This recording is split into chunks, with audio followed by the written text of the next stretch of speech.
Դե ինչ, սիրելի մեզ դիտող մարդիկ, մենք վերադարձանք տաղավար, մեր հյուրը Հայկ Նահապետյանն է, քննարկելու ենք այս ռուս-ուկրաինական իրավիճակը, ընդհանուր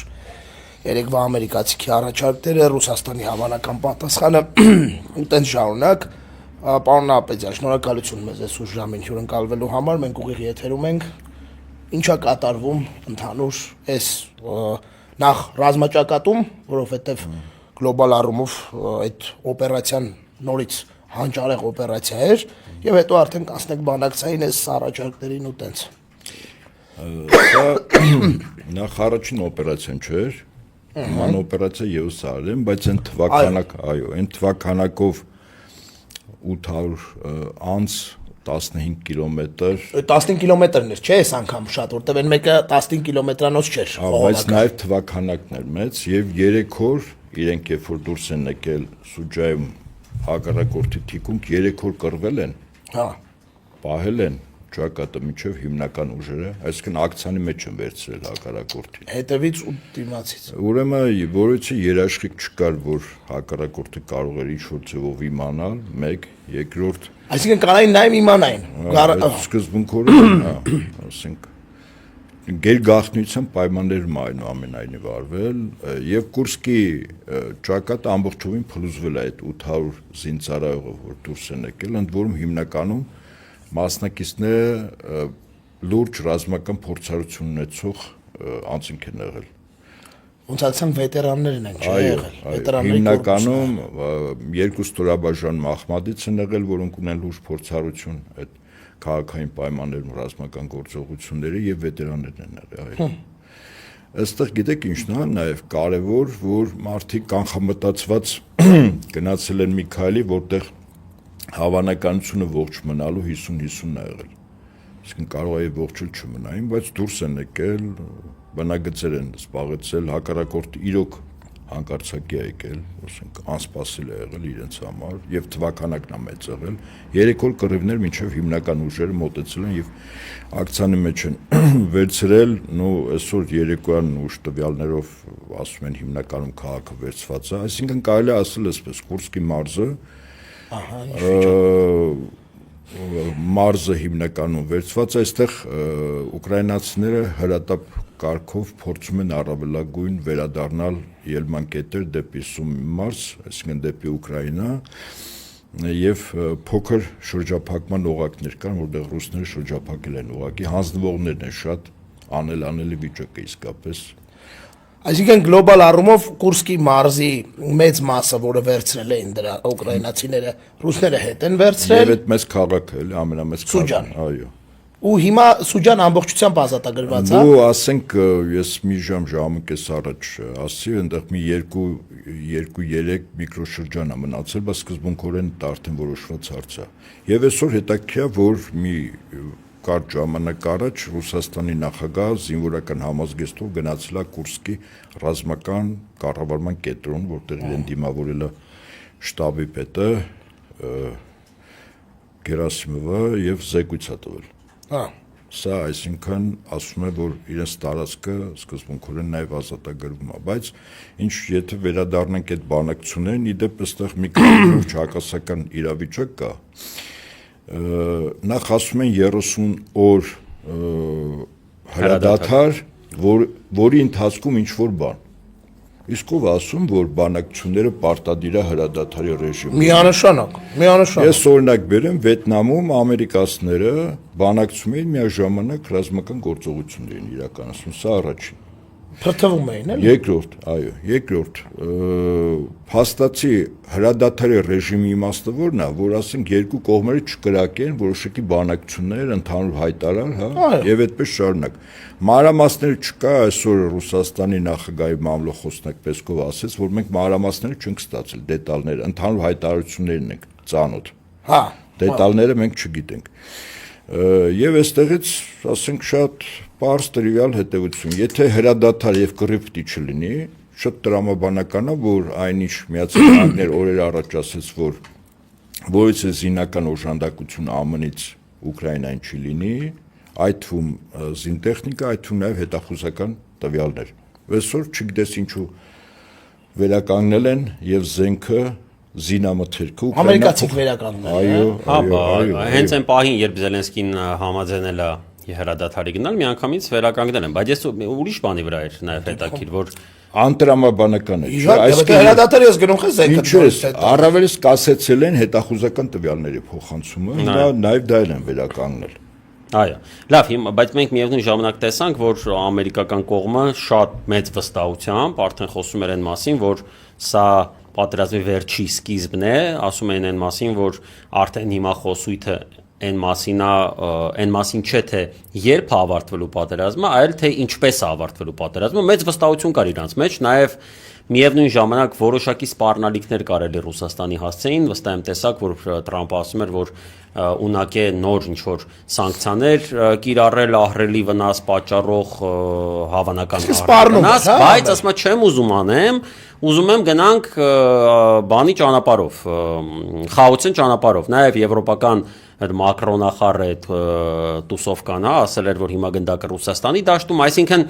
ես ճիշտ եմ հասկանում, որ կա հավանականություն, որտեղ ես տեսել եմ, որ ռուսական պրոիշխանական քարոզչամեքենան հղումներ է անում Պուտինի այն խոսքի վրա, որ մեր նախապայմանները սրանք են։ Նախ պիտի ամբողջությամբ Դոնեցկը, Լուգանսկը, Խերսոնն ու Զապորոժիան ազատեք ամբողջությամբ ձեր զինվորական ուժերից եւ տակ հստակ գարանտիաներ ՆԱՏՕ չմտնելու մասին։ Ճիշտ է։ Հիմա այս մասով, եթե իրանք հղում են անում դրան, այսինքն բան չի փոխվել։ ԱՄՆ-ն դրա մասին գիտի։ Հիմա սա ըստ ձեզ ծուղակ է, որ ասի, տեսեք, вообще համաձայն չի որևէ քայլի գնալ կոմպրոմիսային, թե ԱՄՆ-ն վստահ է, որ Ուկրաինան այս պահանջները կընդունի։ Եկեք մի ելման կետ ընդունենք։ Սովորաբար ով է ձգտում պատերազմի ժամանակ, երբ որ առաջինը դիմում է բանակցությունների Թույլը։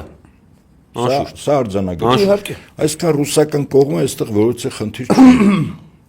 Հիմա Միացյալ Նահանգների նորընտիր նախագահ, հակագլոբալիստ, ես կարող եմ նույնիսկ ասել ազգայնական, Դոնալդ Տրամպի ուզածը ինչ է։ Ինքը շատ պարզ հասկանում է հետևյալ ճշմարտությունը, որ այդ պատերազմը, եթե իսկ վերջն արդյունքը արդեն պարզ է, իսկ պատերազմը ռուս-ուկրաինական չի։ Այդ պատերազմը Ուկրաինայի տարածքում Ռուսաստան հավաքական արևմուտք պատերազմ, այսինքն կոնկրետ ՆԱՏՕ-ն 68 պետություն այսօր ոչ միայն ՆԱՏՕ-ի անդամ երկրներ Ռուսաստանի դեմ պատերազմում են։ Հասկանալի է, որ վերջաբանը երևում է 1 տարուց կլինի, 2 տարուց կլինի, առայժմ որ Ռուսաստանը կիրառեց նորագույն հրթիռներ հիպերձայնային արագությամբ, որը չի խոցվում։ Արեշնիկներ, չէ՞։ Այո, 10 ձայնի արագությամբ հարվածի պահին թռիչքը մինչև 17 ձայնի արագություն, հարվածի պահին 10 մի հրթիռի մեջ 36 մարտագլխիկ, ընդ որում այդ հարվածող մարտագլխիկները միջուկային չէին։ Հաշվեք, որ եթե դա լինի միջուկային։ Դա լինի նաև միջուկային։ Այո, այդ հրթիռները չի բռնում։ Այսինքն Ռուսաստանը կարող էր 1 տարի, 2 տարի իր ռեսուրսը թույլ տալիս է, ռազմաարդյունաբերական համալիրը ամբողջ թափով աշխատում է, ընդ որում արմենիական աղբյուրներով ասում է, որ Ռուսաստանը արտադրում է այնքան զենք զինամթերք 3 ամսում, որքան արտադրում է Միացյալ Նահանգները եւ Եվրոպան միասին 1 տարում։ Դուք պատկերացնում եք, այսինքն սա նաև ռեսուրսների կռիվ է։ Իսկ այդ առումով Ռուսաստանը ապացուցեց, որ ինքը կարող 4 անգամ ավել է։ Հիմա Ռուսաստանը խնդիր չունի կանգնեցնելու։ Բայց Տրամպի խնդիրը հետեւյալն է։ Ինքը խոստում տվել է իր նախընտրական ամենակարևոր խոստումներից։ Մեկը եթե երկու հիմնական խոստում է տվել։ Առաջին այդ միգրանտների հետ կապված կասեցնելն է, երկրորդը էս պատերազմը։ Հիմա ժամանակը իրականում աշխատում է Տրամպի դեմ։ Ինչու՞։ Որտեվ 2 տարի հետո կոնգրեսում միջակայել ընտրություններ են։ Եթե Ուկրաինային պատերազմը չի կանգնում, այդ նշանակում է, որ Տրամպը իր խոստումներից, կարևորագույն խոստումներից մեկը չի կատարել, եւ դա գլոբալիստներին կամ խորքային պետությանը, որի միսիոնը դեմոկրատներն են իրենց էլիտայով, մյուսը Բրիտանիայի կառավարությունը, սա խորքային պետությունն է, գլոբալիստների համաշխարհային կառավարումը։ Այդ դեպքում 2 տարի հետո կոնգրեսում երբ պարտվում է Տրամպը 99% հավանականությամբ եւս 2 տարի հետո նախագահական ընտրություններում պարտվելու է։ Հիմա ժամանակը աշխատում է Տրամպի դեմ, ինքը ժամ առաջ ուզում է կանգնեցնել։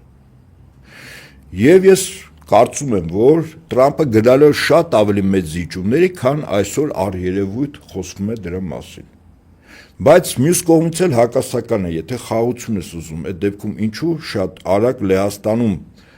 ռազմաբազաները ամերիկյան զենք զինամթերք լցված էր, ընդ որում ես սրա մասին ասել եմ, փետրվար 20-ից 27-ը 3 մեծ ռազմաբազաներից Միացյալ Նահանգները մոտ 64 անգամ բեռնատար ռազմական ինքնաթիռներով զենք են տեղափոխել դեպի Լեհաստան, ընդ որում մի ռազմաբազան Ալյասկայից։ Սա փետրվարի 20-ից 27, այսինքն ակնհայտ է, չէ, որ իրենք երկու սցենար ունեն։ Սցենար առաջին, եթե ինչ որ պայմաններով կարողանում են ընդհանուր հայտարարի գալ ռուսների հետ, լավ է։ Եթե ոչ, պատերազմը շարունակվելու է, բայց այստեղ պլան B-ում ԱՄՆ պետք է չերևա։ Այսինքն այդ պատերազմի շարունակով պետք է լինի Եվրոպան իր ռեսուրսներով, զինական, հետո մարդկային, ընդ որում այդ խաղապահները փորձում են մտցնել, չէ, յուրաքանչյուր երկիր եվրոպական ՆԱՏՕ-ի անդամ, ասում են պատրաստ են խաղապահներ բերել, բայց ռուսական կողմը ասում է մեզ համար էական չի։ Նա խաղապահները երկկողմ պետք է համաձայն, եթե Ռուսաստանը համաձայն չի, իր համար թիրախ է, նույնիսկ եթե բերեն է դեպքում ասում ինձ համար թիրախ է, ես խփելու եմ։ Այստեղից շատ տրամաբանական հետևություն, որ Տրամպը շտապում է եւ ինքը այստեղ կանգնեցնելու է պատերազմը։ Այս ո՞նց։ Այսինքն եթե ռուսների մոտ բան չի փոխվում։ Շատ ավելի զիջումներով։ Ասեմ ձեզ, ես ռուսների համար կա մինիմում, կա մաքսիմում։ Թե մաքսիմումը այն Վազգենի ասացնա, որ Պուտինը ասել էր։ Չէ, դա մինիմումն է։ Իհարկե։ Բա մինիմումը խեք է։ Այդ մինիմումը դա դեր մինիմում է, որով ռուսները նստեն բանակցությունների, կրակը դադարեցվում է, դա բանակցություններ, որտեղ ռուսները ասում են 97 թվի սահմաններ ՆԱՏՕ-ի, այսինքն արևելյան Եվրոպայից պիտի դուրս գաք։ Ամբողջովին։ Բայց հիմա տրամաբանական չի, չէ, այդ պահանջայի իրատեսական։ Ուրեմն սա ես ասում եմ մաքսիմումը, որ մեզ համար, որտեվ նույն Ռուսաստան նախագահը ասում է, այս պատերազմի պատճառները, չէ, պետք է վերացնենք։ Ինքը հրապարակավ ասեց պատճառները։ Պատճառներից առաջին ինչ էր, որ ՆԱՏՕ-ն եկել էր հասել է Ռուսաստանի սահմանին։ Այո։ Հիմա գոնե նվազագույնը Ուկրաինան պիտի լինի չեզոք պետություն։ Այսինքն ՆԱՏՕ-ին չպետք է անդրադառնի եւ դա 100%-անոց երաշխիքներ պիտի լինի։ Այստեղ ռուսները կարելի ասել երկու անգամ գիտակցելով խաբվել են, օրինակ 2014-ին, երբ Մինսկի հայտնի պայմանավորվածությունները Գերմանիան, Ֆրանսիան երաշխավորներ էին, հա։ Այո։ Բայց հետո նույն Մերկելը խոստովանեց, որ իրեն ժամանակ է շահել զուտ, որ հա։ Սա առաջին, երկրորդ 2022-ին, երբ ռուսական բանակը Կիևի մատույցներում էր, հետո իրենք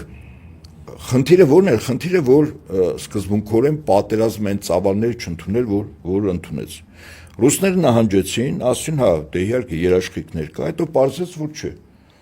Չէ, ռուսները հետ ուղարկեցին, խափին կուտը տվին։ Այո, հիմա սա ես երրորդ անգամ ես կարծում եմ պատական չէ, որ Ռուսաստանի նախագահ զինվորական համազգեստով կուրս գնալը։ Սա ասում է ես պատերազմը շարունակելու եմ եւ մեր պայմաններով ալնելու եւ երրորդ անգամ ես չեմ խափվելու, որտեւ երկու անգամ ես խոստացել եմ, ստորագրել ենք։ Այո, ես կարող եմ ենթադրել, որ դուք կարող եք նաեւ խափել։ Եվ միգուցե նաեւ դրանել եմ պատրաստվել, որ խափելուց հետո ինչ քայլեր կարող եք անել, բայց փաստը մնում է փաստ, որ պարտավորություն ու պայմանավորվածություն ա եղել երկու կողմերի միջև, որտեղ մի կողմը երկու անգամ ինչպես ասում են, Ռուսաստանին գցել է։ Իրենք ասում են երրորդը մենք չենք գցի։ Ասեմ ձեզ, Ռուսաստանի համար ստրատեգիական է ինչը։ Եվ կարծում եմ, որ այս բանակցություններում իրենք այդ պայմանը դնելու են։ Բուֆերային գոտի պիտի ստեղծվի այդ 4 մարզերի եւ մնացած Ուկրաինայի միջև։ Այդ բուֆերային գոտին իր մեջ պետք է ներառի Օդեսայի մարզը, Նիկոլաևի մարզը, որտեղ Ուկրաինային Սև ծովից կտրում են։ Այսինքն բուֆերային գոտի ինչ է նշանակում։ Ում վերահսկողության տակ։ Ուրեմն հիմա այդ բուֆերային գոտում չպետք է լինի, ասենք, ռուսական եւ ուկրաինական զորք։ Այ խաղապահները, այսպես ասենք, որ իդեպ նաեւ կարող է հապկի խաղապահներ լինեն, ենթադրենք ՆԱՏՕ-ի խաղապահներ հետ, այսինքն երկու կողմից էլ գան։ Բուֆերային գոտին, ասենք, մոտ 100 կիլոմետր խորությամբ տարածք կա, որտեղ զինական ռազմական գործողություններ պետք չլինի եւ այդտեղ խաղապահներ են, բնակչությունը վերադառնում է, որքան որ դուրս եկել, սկսում են ապրել։ Նոր հետո մնացածն է շարունակվում։ Այդ երկու մարզը Խարկովը, Սուման, Դնոպրոպետրովսկը, ես կարծում եմ սա այն շերտն է, թե քարտեզը ուշադիր մեզ լսողները նայեն, որ Ռուսաստանը փաստացի իր համար բուֆերային գոտի է, որ իր այդ 4 մարզերը եւ Ղրիվի վրա հետագայում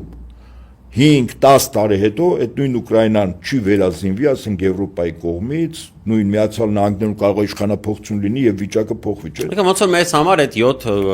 Շատ ճիշտ է, այո, այդ շրջանները ինչ են։ Սկզբում իրար Մեր բուֆերեն վերահսկողության տակ են, էլի ինչ վիճակում ենք եղել։ Դուք նայեք, հա, այստեղ ռուսները ես չեմ կարծում, եթե պայմանավորվածություն եղավ, խաղապահները գալու են եւ կարծում եւ ՀԱՊԿ-ի եւ ՆԱՏՕ-ի խաղապահները գալու են այստեղ, այո, մեր վիճակը շատ ավելի շահեկան է, որտեղ բուֆերային գոտում մենք ենք զգում։ Պատկացեք ինչեր ենք մենք կորցել, հա։ Կարծում սա է վիճակը եւ ռուսական կողմը չի ընկրկելու, այն ինչի մասին։ Բայց այդ դեպքում Օդեսան խի է մտնում դրա մեջ։ Էլի հերահարության ուզեց Չէ, Օդեսան շատ կարևոր է, օրինակ Մոլդավիայում կա Մերձդնեստրի Մոլդավական Հանրապետություն, որտեղ հիմնական ռուսներն են։ Այո։ Ցամաքային սահման չունի Ռուսաստանի հետ։ Օդեսան թույլ տալիս է, այսինքն այն շրջափակում անկլավը որ կա։ Մերձդնեստրն է։ Իհարկե Մերձդնեստրը ստրատեգիական է եւ այդ առումով երկու նպատակ, առաջին այդ անկլավն է, որպես անկլավ Իրանում, երկրորդ Սև ծովից ուղակի կտրում են։ Այո, դա Ազովից կտրեցին, չէ՞։ Ուկրաինան հիմա Ազովում երկ չունի, ռուսները կտրեցին։ Եվ կարծում եմ Ազովը իրանց վերահսկողության տակ է լրիվ։ Չէ, ռուսների։ Ռուսների, հե, Այո, բայց առաջ մի մասը Ուկրաինայի հետ սահմանում էր, հիմա կտրեցին, նույնը Սև ծովն են անելու։ Ես կարծում եմ, որ սա է իրավիճակը եւ Տրամպը որքան շուտ կընկվի, այդքան Տրամպի համար շահեկան է, որ Ուկրաինան ավելի շատ Ուկրաինայի մի մասը Ռուսաստան չի դառնա։ Ինչքան ուշ կընկի, այնքան ավելի շատ ավանակացնում ինքը ստիպված զիջելու է, որտեվ ինքը չի կարող չկնքել, որտեվ չկնքել նշանակում է նորից եմ կրկնում, ձախողել իր տված խոստումը, որը մոտ 1 տարի 10 ամիս հետո կոնգրեսի միջանկյալ ընտրություններում հանրապետականը պարտություն է կրելու։ Իսկ դա նշանակում է, որ դրանից 2 տարի հետո հանրապետական նախագահական ընտրություններ մեծ Է, բարձր որ J.D. Vance-ն է հիմա գնում, շատ տեսանելի է, որ գնում է որպես տեխնացու J.D. Vance-ը։ Այստեղ պարոն Ապետյան, կարծում եմ մեր հայաստանյան հասարակությանը ռուս-ուկրաինական կամ ռուս արևմտյան այդ գլոբալ կռվի մեջ բնականաբար հետաքրքրությունը մեծամասամբ մեր երկրի կարգավիճակի շուրջ է, որովհետև շատերը կապում են այն ամենը ինչ կատարվում է այդտեղ մեր հետագա կարգավիճակի հետ, այսինքն մի բան կլինի, եթե X ճանապարհով դա հանգուցալուծվում, մեկ այլ բան եթե Y ճանապարհով, հա, եւ այս համատեքստում մենք տեսնում ենք, որ օրինակ եվրոպական աջակցություն ունեցող ուժերը ստեղ իրենք հիմա որոշակի դժգոհություն են հայտնում Նիկոլ Փաշինյանի իշխանության հասցեին առայն որ ինքը դանդաղեցնում է այդ եվրոինտեգրման այդ քննարկումները եւ նաեւ ներքին տեղեկություններ են տարածվում լրատվականներում, որ հենց այդպես էլ խոսվում է իշխանական թիմի ներսում, որ վիճակը նենց է, որ դեռ պարզ չի, դրա համար կտրուկ քայլեր չպետք է անենք։ Մենք նաև տեղեկություններ ստացանք նախկին ԿՊԱ-ական մի падգամավորից, որը մեզ մոտ հյուր էր, երբ ինքը տեղեկացրեց, որ ուրեմն հենց այդ նախագիծը Եվրոպական միությանը անդամագրվելու անկոչ հյուրի կարգավիճակով Եվրոպան մեզ չի, Եվրամիությունը մեզ չի սպասում։ Այո, բայց հենց ներսից ստացանք տեղեկություն, որ Նիկոլն էր բերել թեման, այսինքն բնականաբար կասկածը կար, բայց այստեղ նաև թմի ներսից ստացանք այդ տեղեկությունը, որ ինքը բերել էր դա, հետո հասկացել էր, որ այդ ճանապարհով պրոբլեմատիկ է Ռուսաստանի հետ հավանաբար եւ աֆիլացրել էր Բաբաջանյան Արմանատիպի զանգվածին, որպեսզի այնտեղից իբր ժողովրդի պահանջով դա բերվի ազգային ժողով։ Գիտեք, այդ 50,000 ստորագրությունները, չգիտեմ, հավաքվեց ոնց որ մի կերպ եւ հիմա պետքա դա քնվի ազգային ժողովում, բայց չի արվում, ինչ որ հետ անգնում եւ պարզ չի դեռ կարվի ամսի 24-25-ին թե երբ է այդ բանը լինելու եւ խոսում են, որ այս վիճակը, երբ մենք տեսնում ենք, հա, թե Ռուսաստանը ինչ արդյունքներ է ձեռք բերում արձանագրում, Նիկոլի մոտ առաջացրել է որոշակի վախեր, որ կարծես թե կարա Ռուսաստանը ոտքի կանգնի, հա, ես նաև կատակում եմ, որ այս տեմպերով կարող է Լուկաշենկոյի ծնունդը շնորհավորի այս մոտակա Նիկոլը, էլի։ Դուք ոնց եք կարծում, Նիկոլը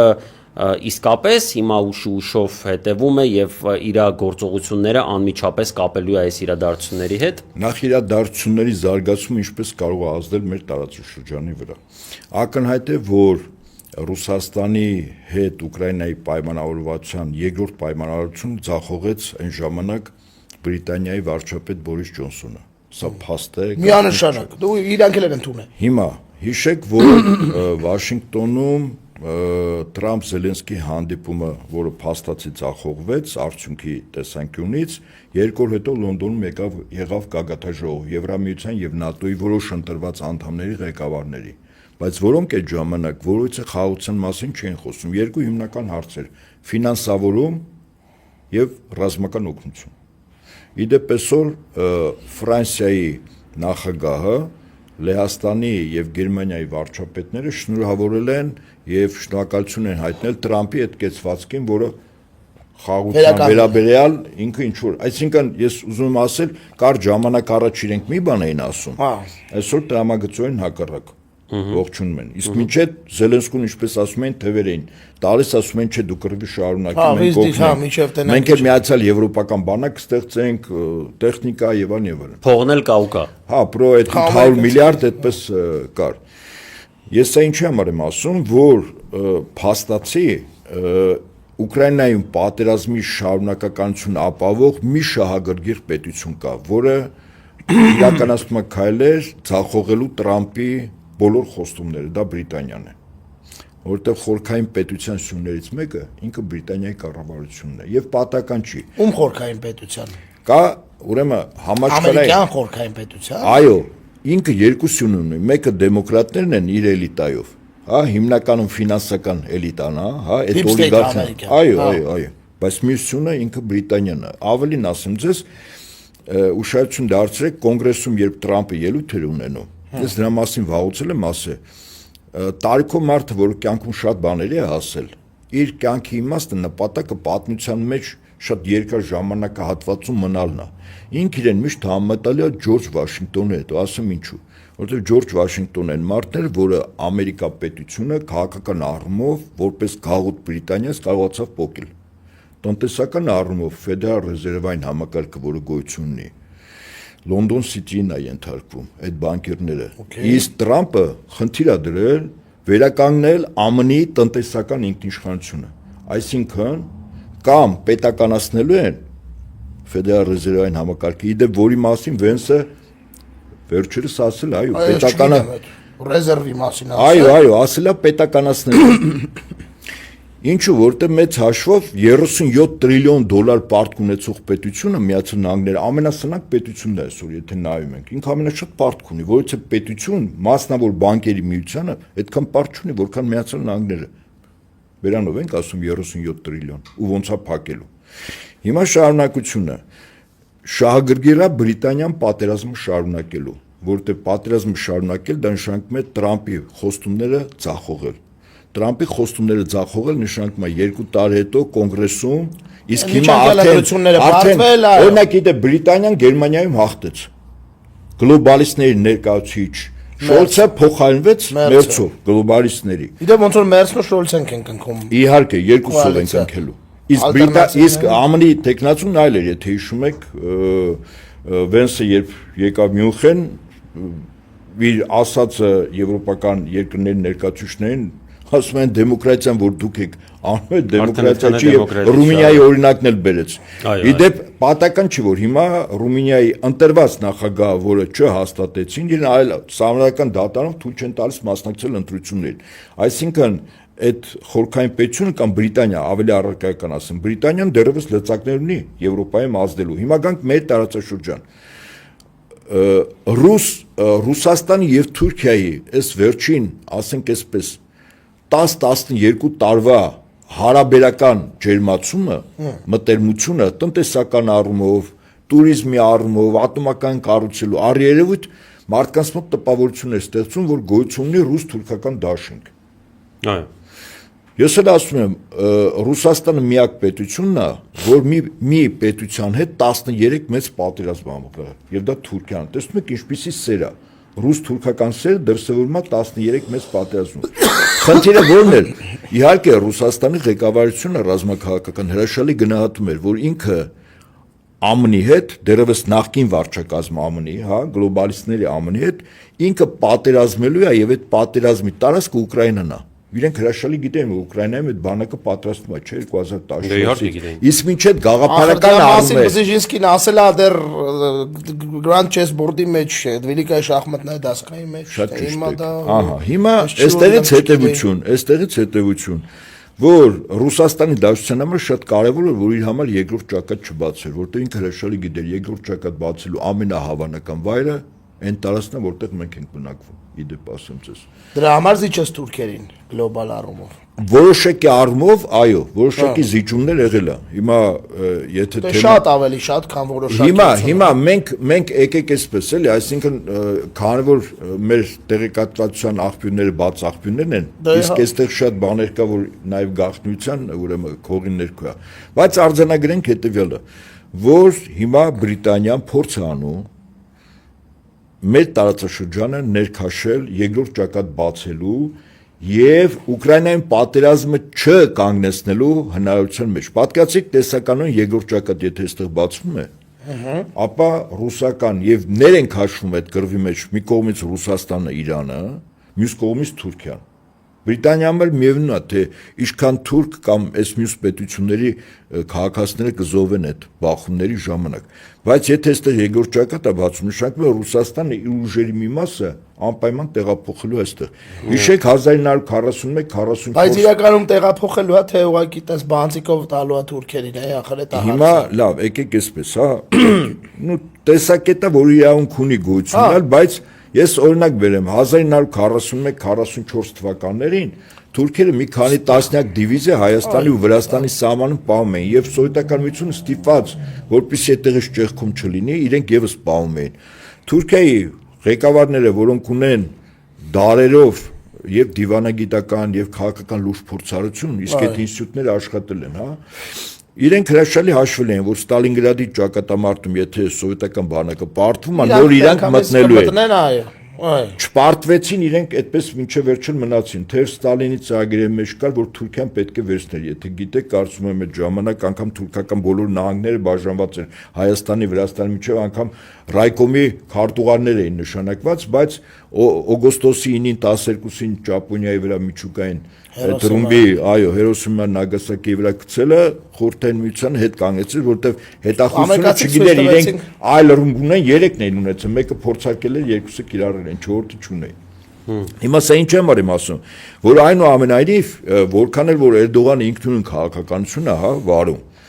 Բայց այդ ինքնուրույն քաղաքականությունը որոշակի առումով վերահսկելի է իմ կարծիքով Բրիտանիայի կողմից եւ մասնապես Ռիչարդ Մուրի մի վեցի ռազմական հետախուզության ղեկավարը Մինչեւ հիմա Մուրն է պետը Այո մինչեւ հիմա ընդ որում ուշադրություն դարձնենք դա մեզ դասողներ ասեն Մուրը նշանակվեց 44 օրյա պատերազմից ամիս ու կես առաջ Սա եւս պատական նշանակում չի որտեղ այդ պատերազմի ըստից իրական կառավարիչը պլանավորման առումով եղել է Մուրը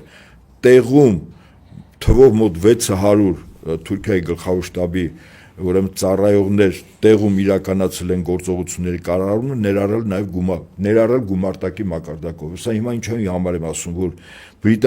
եթե Բրիտանիային հաջողվի, որ մեր տարածաշրջանը պայթեցնել, վստահաբար եմ ասում Իսկ ո՞նց է պայթեցվելու տարածաշրջանը։ Այո, օրինակ այսօր հայտարարություն տարածվեց, որ հայկական կողմը պատրաստվում է Արցախը վերատիրել, ապրիլ ամսին էլ պատերազմա պատրաստում։ Ո՞վ է դրա մասին խոսացել։ Այսօր ադրբեջանական կողմից մի падգամավոր ասել։ Հողումը ինչու՞ վրա, դա իր աղբյուրների։ Դե հիմա ասում է մեր բանակի հետախուզության տվյալներով այսպես է, այսինքն քարոզչական որոշակի ֆոն է նախապատրաստում։ Բայց ձեզ ասեմ, եթե այստեղ իսկապես այդ բախում եղավ, այնպես չի որ ռուսները ասելու են մեր սահմանները Ռոստով քաղաքից հասկացում մենք ոչ մի բան չենք անելու։ Բայց ում այդ բախում կարա լինի։ Հայ-ադրբեջանական բախումը վերածի, հիմա ասեմ ձեզ։ Հիմա պատկացեք Ադրբեջանը խնդիր է դել Երևանը վերցնել։ Հա, ինչ, Նիկոլը կհանձնի։ Մի վարքյան Նիկոլը հանձնելով չի։ Գյումրին պիտի վերցնեն թե չէ։ Ну, էդի բայց հեշտ։ Բա 102 ռազմաբազա կա, չէ, այնպես չի։ Հլակա։ Արձանագրում ենք կա, այս բանը կա, այո։ Այսինքն այդ բախումը, սա առաջի, երկրորդ բախում Իրանի դեմ Հիմա Սիրիայի դեպքերը, եթե մենք լուրջ քննենք, հասկանանք Սիրիան ինչու վերցվեց։ Համաձայնությամբ էր Թուրքիաները եւ Իսրայելը։ Հիմա լուրջ հակասություն կա այդ երկու պետության մեջ, թեև առ այս պահը Բաքու Ջեհյան նավթամուղը աշխատում է եւ այդ նավթը գնում է Իսրայել։ Լցվում է ջեյանում տանկերները թուրքական եւ տանկերներով տարվում է դեպի Իսրայել, բայց շահերի լրջագույն բախում կա։ Իսկ այդ շահերի բախումը հետեւյալն է. Սիրիան վերցրեց, որովհետեւ եթե Իրանի դեմ այնուամենայնիվ ռազմական օպերացիա սկսեր, իսկ դրա մասին կարծում եմ նաեւ Տրամփն է ասել, որ մեկի համար գաղտնիք չի։ Ընդ որում այսօր Սիրիայի գերագույն հոգևոր առաջնորդը մերժել է Տրամփի առաջարկը բանակցություններ սկսել միջուկային ծրագրերի շուրջ։ Իդեպ ասեմ։ Սիրիայի չէ, Իրանի։ Իրանի, կներեք, հա, Իրանի գերագույն հոգևոր առաջնորդը։ Եվ եթե ռազմական օպերացիա է սկսում, ապա օդանավականերից ինքնաթիռները, որոնք պետք է առաջին գործողություն անեին Իրանի նկատմամբ, մարտական խնդիրը կատարելուց հետո վերադառնալով դեպի իրենց ուրեմն օդանավականները վառելիքը չէր բավականացնում։ Այսինքն կարային այնտեղից թռնեին, հասնեին, բայց չէին կարա։ Սիրիայի տարածք չէին, Իրանի տարածք իհարկե չէին մտնելու հեռավորության վրա։ Այնքան որ հոպը, ասենք 200 կիլոմետր է հոպը վերստում, ենթադրենք իրանական հոպը 200 կիլոմետր վերստում է 150 կիլոմետրից էլ իրենց ինքնաթիռներից հրթիռները կարող են խոցել։ Իսրայելականը ավելի 4++, նաև 5-րդ սերնդի ինքնաթիռներն են մոտ մինչև 300 կիլոմետր, բայց հետ վերադառնալուց վառելիք չէր երգում։ Ցախալ ուներ մոտ տարբեր տվյալներով 25-ից 30 վերալիցկավորող ինքնաթիռ, բայց ռազմական լուրջ մասնագետների նաև գնահատականով տվյալներով մոտ 300-400 ինքնաթիռ այդ օպերացիան պիտի մասնակցեր, եթե իրենց օդանավականներից են բարձրանում։ Սիրիան վերցնելուց հետո այդ օպերացիան կարող է լինի Սիրիայի եւ Իրաքի տարածքից եւ պետք չի վերալիցկավորել ինքնաթիռները նորմալ, բայց դրանից հետո ցամաքային օպերացիա չէ պետք է լինի։ Հա, ցամաքային օպերացիայի մոտավոր թիվը 1.200.000-ից 1.500.000, որպեսզի զինվոր իրանց ամենակ պետք, որպեսզի սահմանի վրա Իրանի դեմ սկսեն աշխատել, որպեսզի ասածս վերացական չլինի, ընդհանրապես ասեմ, կարծում եմ դուք էլ կհիշեք Սադամ Հուսեյնին երբ տապալեցին, Իրաքը գրավեցին, հաշվի առնելով որ այդտեղ գեներալների ճնշող մեծամասնությունը դավաճանեցին Հուսեյնին,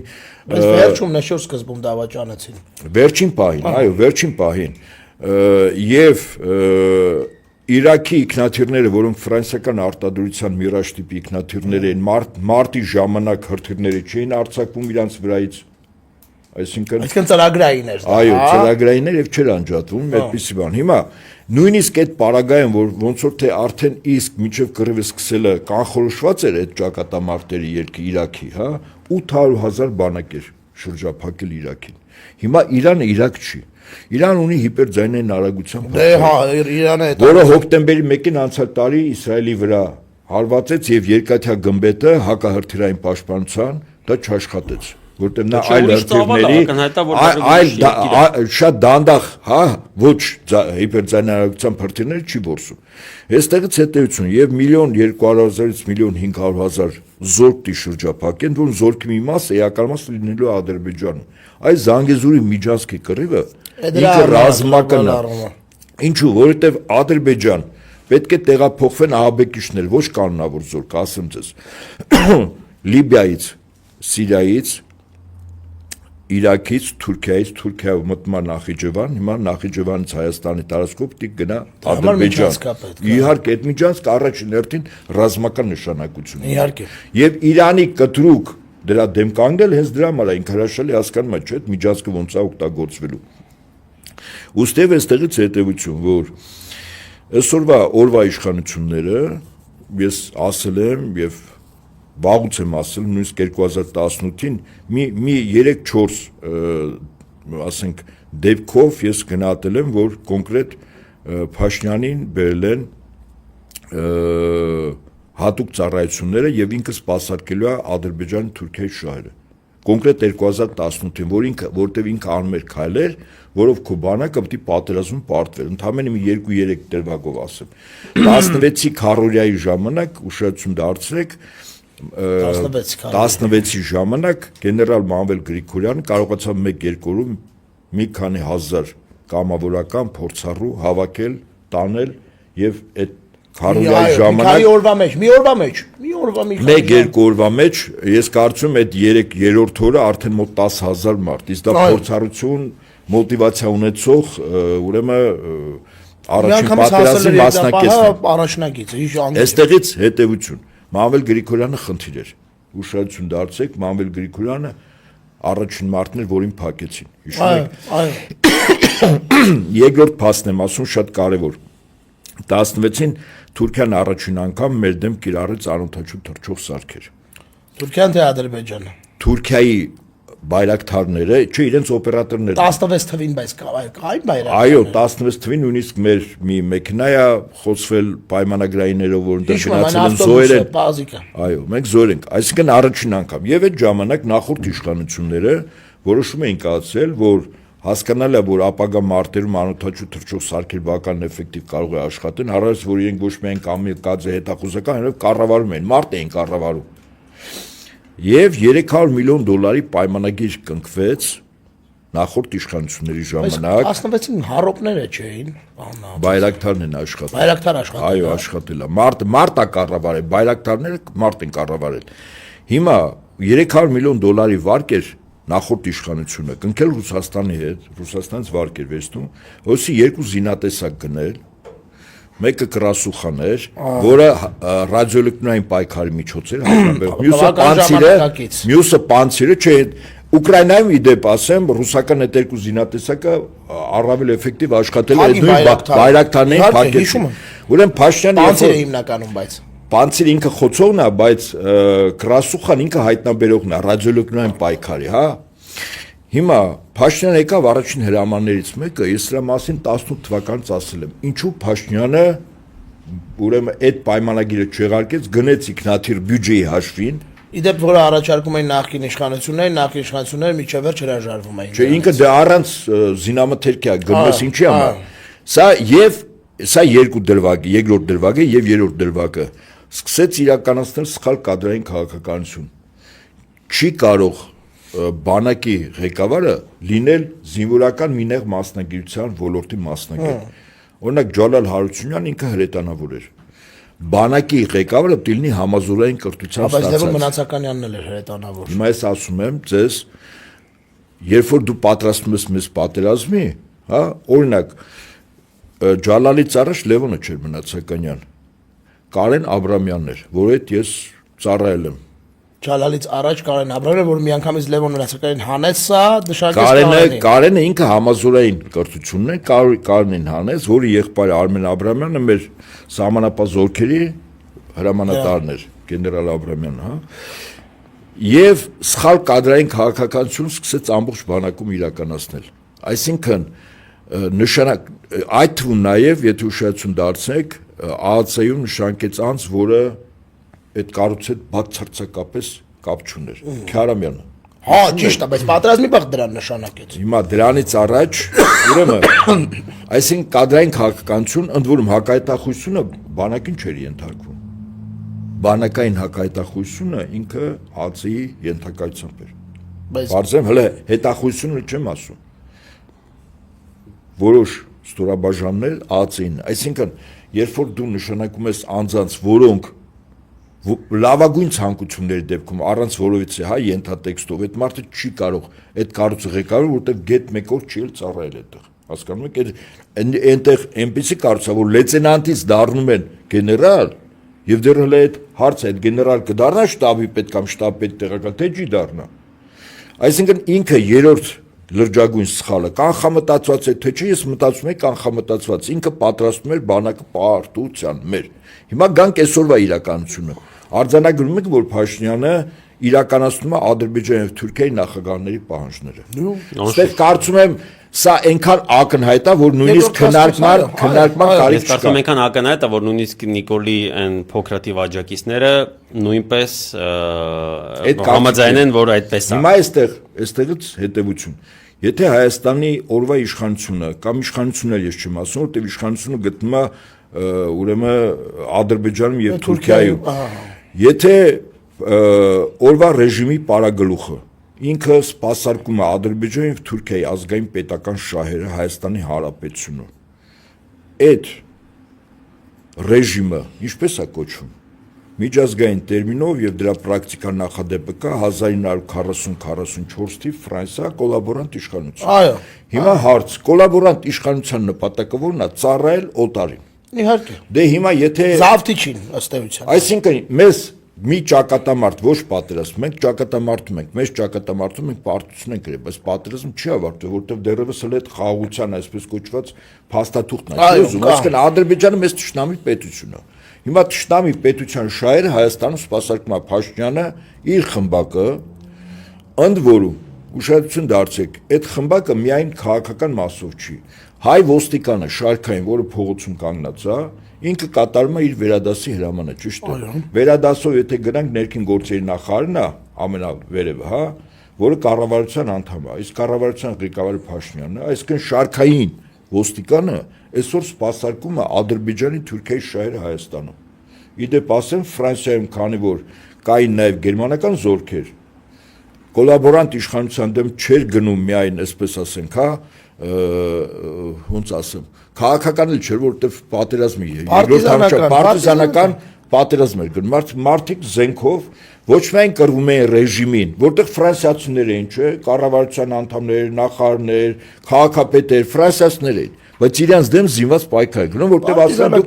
կոլաբորանտ մաքիներ էին, իրենք էլ կոչվում են մաքիներ, պարտիզանները, եւ որ ջոկատես մեկի ամենամեծը Միսակ Մանուշյանն է, շատ ճիշտ եք։ Հիմա երբ 44-45-ին 44-ին երկրորդ ճակատը բացվեց եւ Ֆրանսիան աշնանաբար, այո, ազատագրվեց, իդեպ ասեմ ձեզ, բացի դատարանից նաև գնում էր ինքնադատաստան։ Ընդ որում այդ ինքնադատաստանը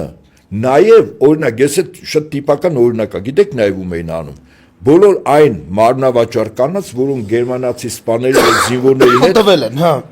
Ուրեմն մտել են կոմերցիոն հարաբերությունների մեջ, որտեվ իրենք գիտեք ինչ էին ասում։ Ասում են դուք համագործակցել եք։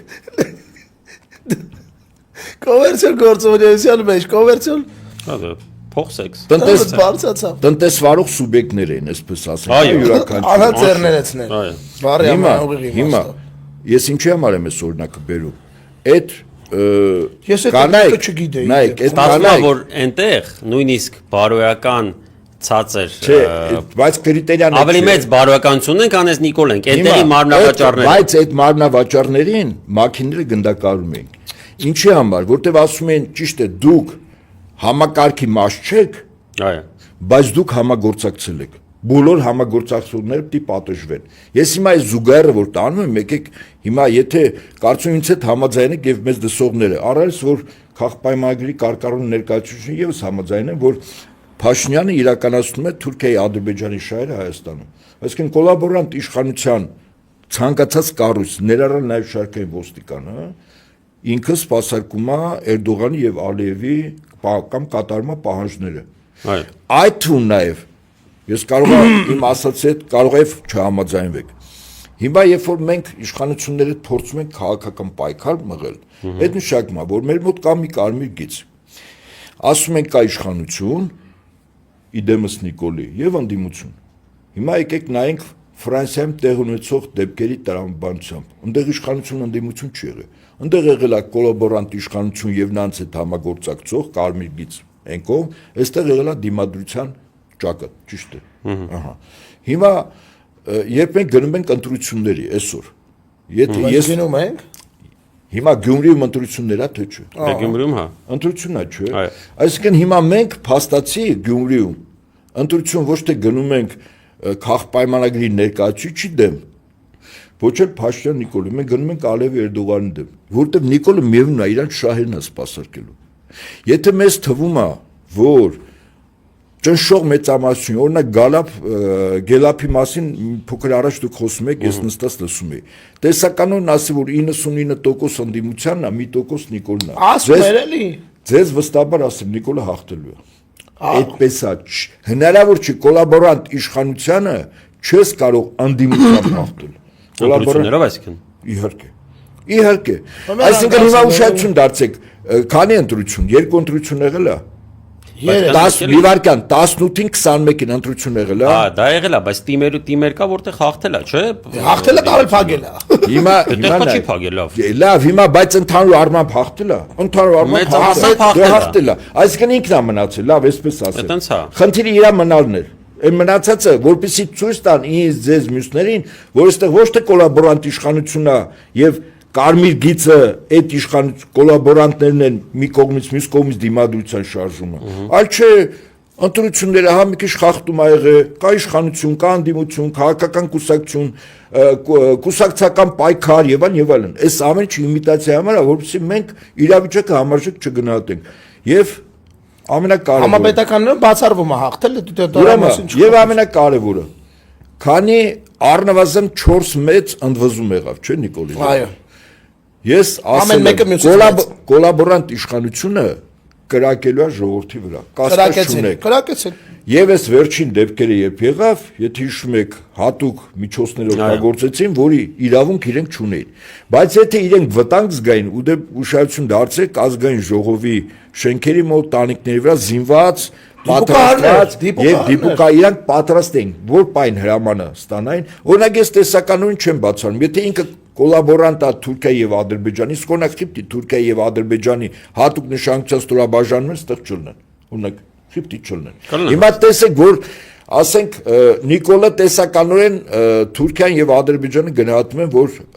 ինքը կարող է պարտվի ընտրություններում արտահերթ հիմա գնում է արտահերթին այն ինչ որ դուք խոսում եք երկուսով զրուցում եք լսում եք նաև ես այո ինքը որոշակի առումով հող է նախապատրաստում բայց իր ձեռքին մի հատ կարևոր թուղթ բացակայում է այսպես կոչված խաղաղության պայմանագիր ինքը ժողովրդին ինչ-որ մի բան պիտի ցույց տա ասի տեսեք խաղաղություն ես բերեցի կռիվ չի լինելու հա Ինձ որ ընտրեք էսի կստորագրի այո եւ դրա համար օրինակ ասենք Հայաստանը հրաժարվում է միջազգային ուրեմն հայցերից Ադրբեջանի նկատմամբ հրավիրում է մեր բյուջեի հաշվին լրագրողների Էրդողանի նկարն է գրկում կանգնում կողքը, հա, նվաստացած վիճակում։ Այս բոլորի իմաստը ո՞րն է։ Որ ժողովրդին այնուամենայնիվ որոշակի խաբելու նյութ տիտա։ Բայց 4 նաև այս շոուները, չէ՞, նույն դրամա։ Իհարկե, վստահաբար, այս ինչ որ կատարվում է, այո, այս բոլորը, այսինքն մի կողմից վախի մթնոլորտ է ստեղծում, մյուս կողմից իբր գողացածը հետ բերելու իմիտացիա է անում, մյուս կողմից խաղաղության որպես մունետիկ է հանդես գալիս, բայց ամենակարևոր իր հաղթաթուղթը այդ խաղաղության թուղթն է, այսպես կոչված, որը չկա։ Ադրբեջանը ասում է սա էլ տանես, սա էլ տանես, սա էլ տանես, սա էլ ասում է լավ անեմ, համաձայնեմ։ Ինձ մի հատ թղթիկատոր միտեղ ստորագրած տվեք։ Որ ես կարամ ասեմ ինչի եմ անում, որ ես հաղթեմ, հետո բիրիկով կտամ։ Ինչու՞։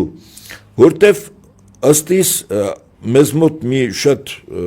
բան է, ոչ արդյունավետ գործընթաց է գնում։ Ասենք որոշակի քաղաքական տարըմբռուններ կամ անհատների հետ կապված որոշակի լարումներ են առաջանում։ Ես ձեզ հետ համաձայն եմ, դուք գրել եք, ես դրա մասն էլ խոսել, որ սովորաբար ոչ թե ով է բերել, այլ ով պիտի հեռացնի։ Տունը որ այրվում է,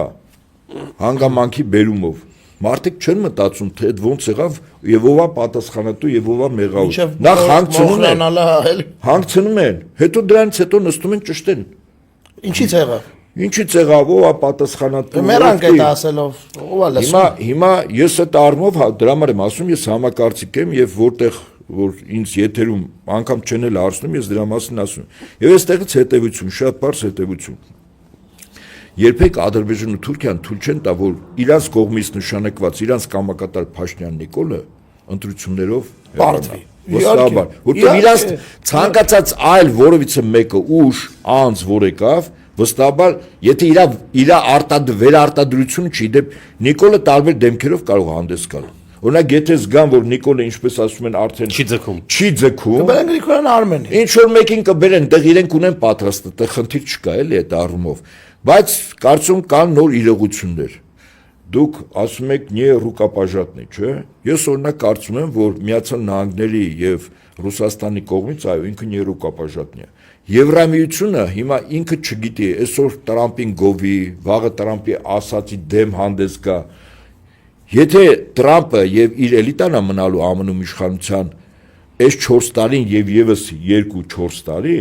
վստահաբար եմ ասում, կամ Եվրամիությունը ամբողջովին ԱՄՆ պետության ձեռքին գործիքա դառնալու, այսինքն այդ Եվրամիության այն ինչ որ մենք գիտենք, որքանով ինչ որ ինքնուրույնություններ բաներ ունել, դա չի լինելու, կամ Եվրամիությունը ընդհանրապես չի լինելու, լուծարվելու է Եվրամիությունը, որտեղ աշխարհում նոր ճարտարապետություն է ստեղծում, նոր բազմաբևեր կամ Եվրամիության մասով լրիվ համաձայն եմ։ Պան երկրներ են ստեղծում, ասենք, ուշադրություն դարձեք, այդ BRICS-ը որ ստեղծել է, բայց շատ հետաքրքիր մոտեցումով են այդ 10 պետությունները որ կան։ Իրենք քաղաքակրթություններ են։ 10 քաղաքակրթություն երկիր մոլորակի վրա այսօր։ Իսլամը ներկայացված է 3 պետությունով։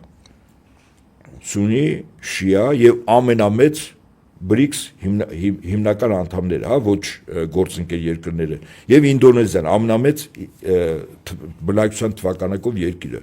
Աֆրիկան 3 պետությունով է ներկայացված։ Հյուսային Աֆրիկան արաբներն են,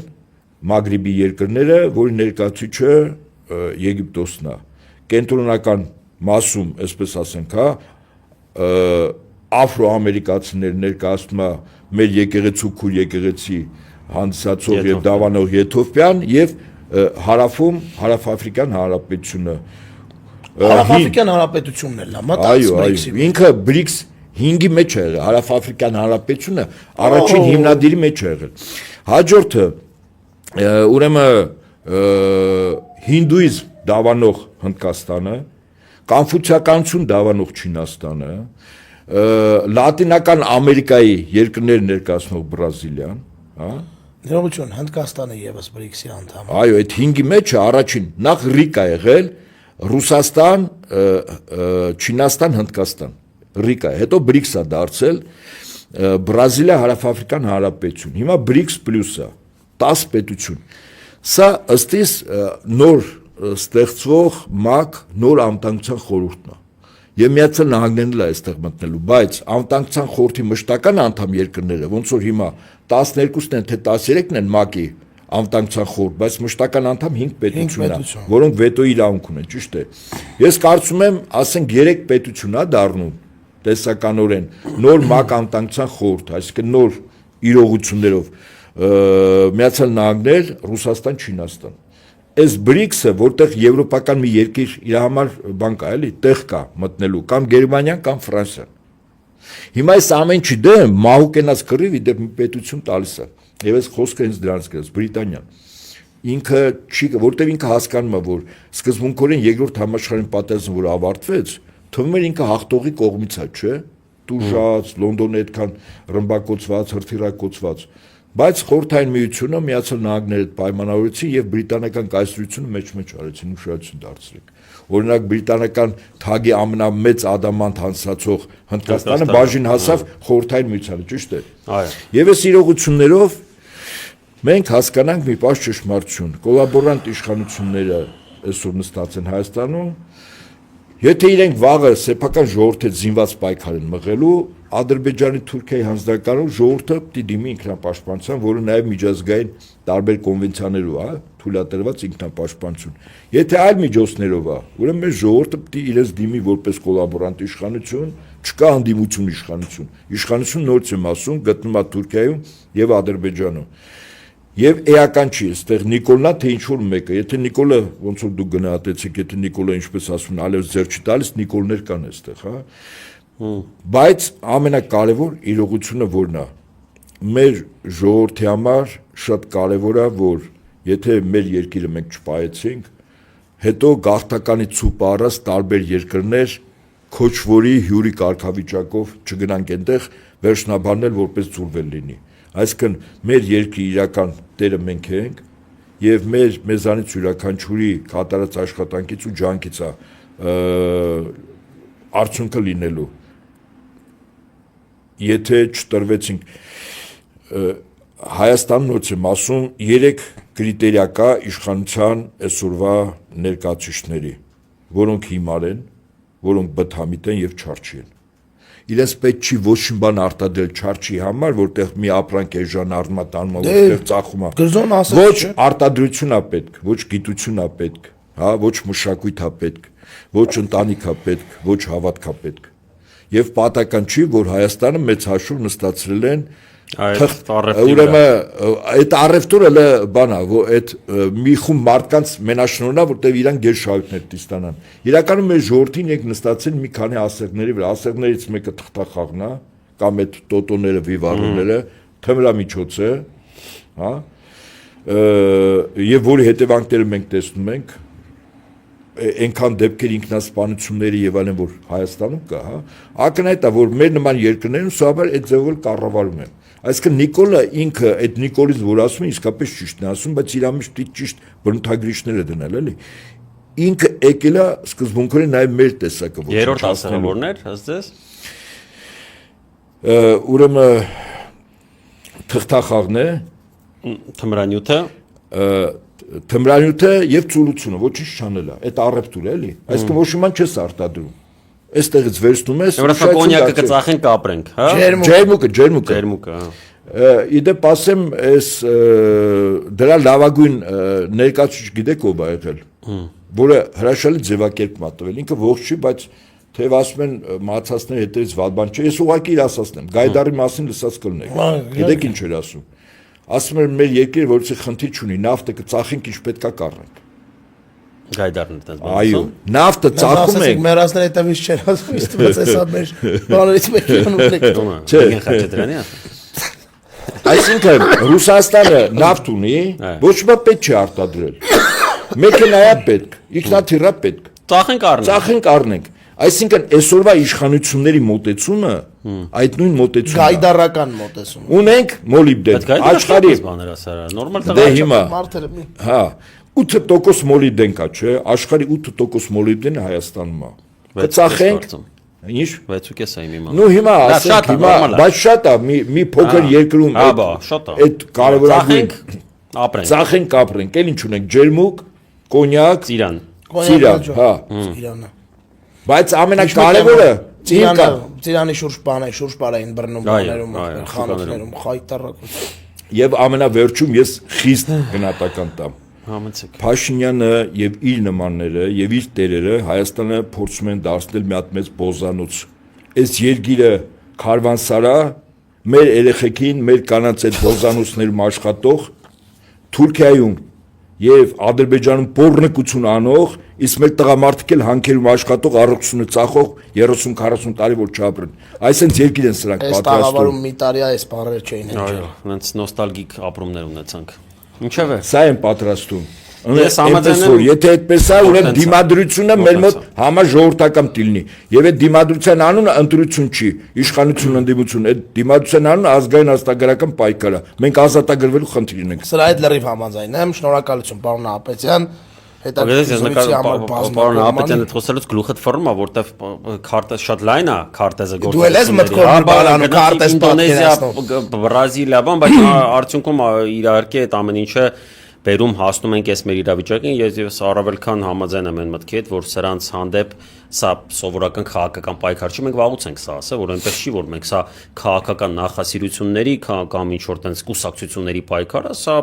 հայերի ու չհայերի։ Մեր համար էլ է տենց այս պայքարը միշտ եղել։ Օկուպացված երկիրը պետք է ազատագրի, մեր երկիրը օկուպացված է։ Միանշանակ։ Շնորհակալություն շատ բովանդակալից զրույցի համար, պարոն Ապետյան, վստահ եմ ելի առիթ կունենանք եւ դուք մշտապես շատ սպասված եւ սիրված եք մեր լսարանում, այնպես որ կունենանք դեռ ելի առիթներ։